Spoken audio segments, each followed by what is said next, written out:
Hi, this is Amir from dLabel, and today I want to talk about the item section.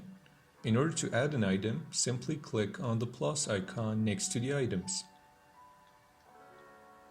Now here you can choose a name for it.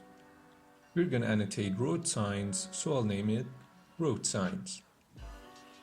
You can choose any color you like for your item. Yeah, that looks pretty good. Alright, choose an icon as well. Now here is where things get really important, because the correct type of tool helps with the result's precision. For this one, we're going to use bounding box, because we're dealing with more boxy looking things, such as road signs. This feature comes in handy when you're working with videos because it can track items through several frames so that you won't have to annotate the same object several times. This one will automatically switch to select mode after each item is drawn so that you can modify your annotation.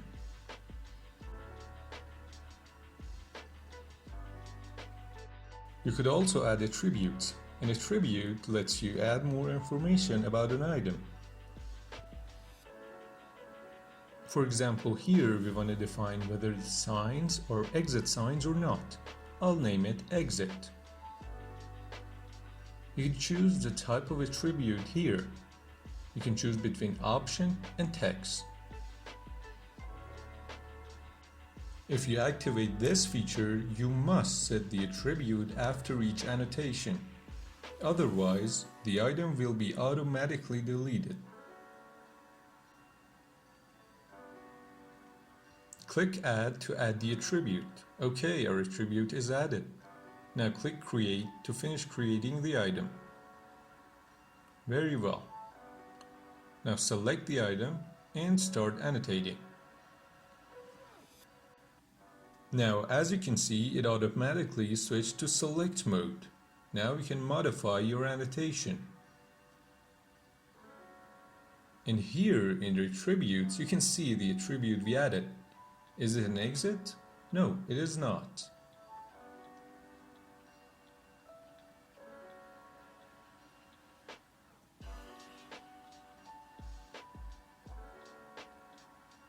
Now, how about this one? Is it an exit? Yes, it is. You can add another attribute to the same item by right-clicking on it and choosing Edit.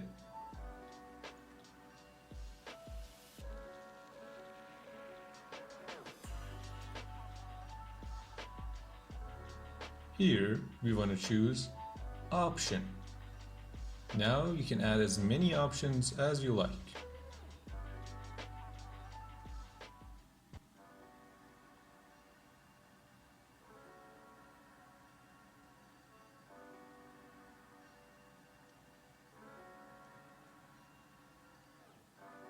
Alright, click Update to update the item.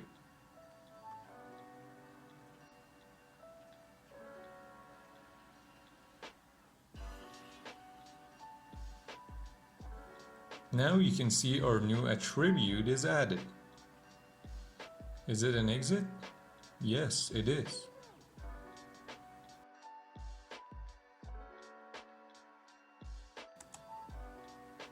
If you want to annotate lines and curves, you should use another tool named Spline Tool.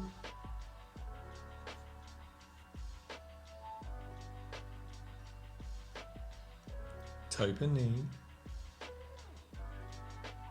choose any color you like and an icon. Now here, choose Spline. Very well. Also, don't forget about that. Alright. Very well. Our item is created.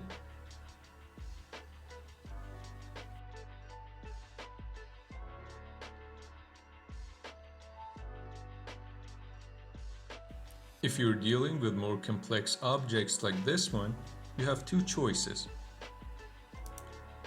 You could either use Graph or Polygon. Here, we'll use Graph.